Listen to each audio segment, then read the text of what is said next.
Anyone who has read the Quran knows that it contains primarily stock characters. Stock characters are stereotypical, predictable figures which do not have to be developed to be understood by the reader. This is why nearly all of the Quran's major characters are portrayed as submissive slaves of Allah, with hardly a sin on their record. The doctrine of infallibility of the prophets in its various forms also developed relatively early in Islam to supplement the portrayal of the Quran's stock characters. This is, of course, why many Muslims have so much trouble with the Bible. They can't seem to understand that the Bible does not contain stock characters. Rather, the Bible presents people as they really are. The Quran presents people as it wants them to be. When we look at the Quran, we see plenty of examples of it recreating historical figures in its own ahistorical image, thus creating these stock characters. Here are just a few examples. In Surah 2:129, Abraham prays for a messenger who will recite signs, teach the book and the wisdom, and purify. Later in the Quran, Muhammad is conveniently described in precisely the same way. The Quranic accounts of Abraham and the idolaters have some vast differences, but in one of them, the hatred Muhammad had for the idolaters is read back into Abraham's life, as portrayed in later rabbinic legends, where Abraham is said to have served as a good example with enmity and hatred toward his people. This is just a small sample of how the Quran presents its stock characters to the reader. But for those familiar with Jesus' kind and peaceful teaching in the Gospels, as well as the peaceful spread of the early persecuted Christian church, you may be somewhat surprised that the Quran reads its violent ideology back onto Jesus and the Gospel. Jesus is recast to parallel the ideology of Muhammad, who was harsh against the disbelievers.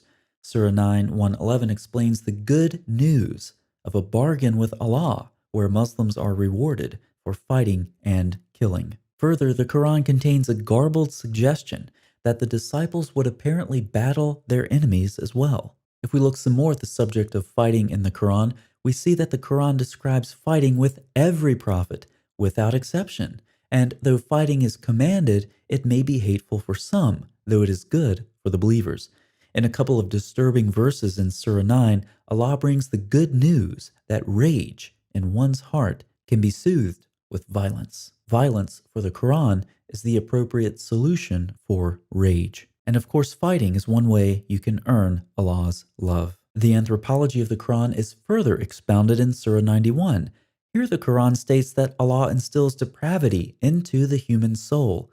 You can compare with apologetic translations like Daif International, which change the meaning drastically with additions in brackets. About this, Gordon Nickel comments, "This wording is a good example of how translator A.J. Droge provides a straightforward translation, while most Muslim translators interpret the words to bring them in line with Islamic teaching." Mark Dury comments that Surah 91:7 and 8 reports that Allah fashioned the soul and inspired it, not only with its righteousness, but also with its depravity. Likewise, Iblis, when claiming a divine assignment to be one who sits in wait for people to lure them off the right path, declares that he does this because Allah has caused him to go astray. This is consistent with the often repeated statement that Allah is responsible for people's guidance and misguidance. There is a potential theological tension apparent between the two emphases that Allah does not intend evil, yet He is the one who inspires evil and leads people astray. In spite of the Quran's largely whitewashed portrayal of its main characters, it does have a negative anthropology the rest of the time. Allah has instilled depravity into the heart. The believers are in a rage, and the good news is that the rage may be removed when they fight at Allah's command, following in a long tradition of Allah's fighting prophets. It is through this lens that the Quran sees Jesus, who in reality preached a peaceful gospel and called his followers to do the same. Indeed, if Jesus commanded fighting, then his followers completely misunderstood him. The word fight only occurs once as a command in the New Testament in a figurative context. Fight the good fight of the faith. Yet in spite of this, as we've seen, the Quran reads its propensity for violence, fueled by rage, back onto previous prophets and books. including Jesus and the Gospel. If we ask what historical Jesus and Gospel the Quran is talking about, Muslims will have a difficult time explaining. The Jesus in the Quran is largely a warlord. He's recreated in Muhammad's image, though superior to Muhammad in many ways, since the Quran was not able to rid itself of the apocryphal legends about Jesus, though of course it had no trouble remaining nearly entirely ignorant of the earlier canonical Gospels. If we were to ask what effect this ideology of rage and violence has on a person, unfortunately, some Muslims have been showing us the answer. Some of the following clips contain profanity.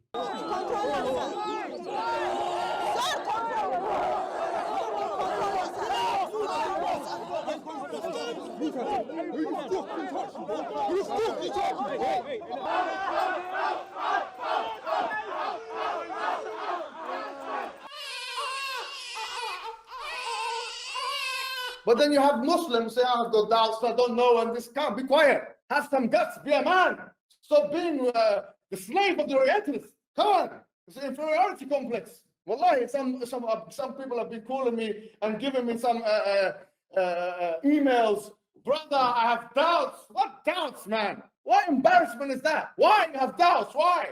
So you wetback piece of shit, go fuck yourself. Do you understand? You will be found. It is public Full stop. information, but it wasn't intended for Did you. you say No, you will be found? Did he literally it just will say be that you will found. be found? You will be found. Full stop. Hold on, Yassi. Hold on. Ijaz, Hold you on. are a disgusting pig. You are a Hold dog, on. dude. You are a pure Hold on. dog. You are a filthy Hold on. dog, dude. It's next. I want you to know something, Wow. Ariel. I want you to Really? know something, Ariel. All right. This Okay. kind of behavior, insulting threats, I don't like it. Next. Ijaz is doing this. Ijaz is doing this to create a certain situation. Okay, I don't think you realize that he's not doing it to make you feel as if somebody's going to come and shoot you. I don't even think you should have done it anyways, right? Hold on. However, Don't say that. you need No. people like you, little weaklings, who leave their religion and cause corruption in the land by spreading it, the capital punishment in Islamic law would be applied to you. We have no doubt, and we're proud of that. And we, you know what, we'll be watching.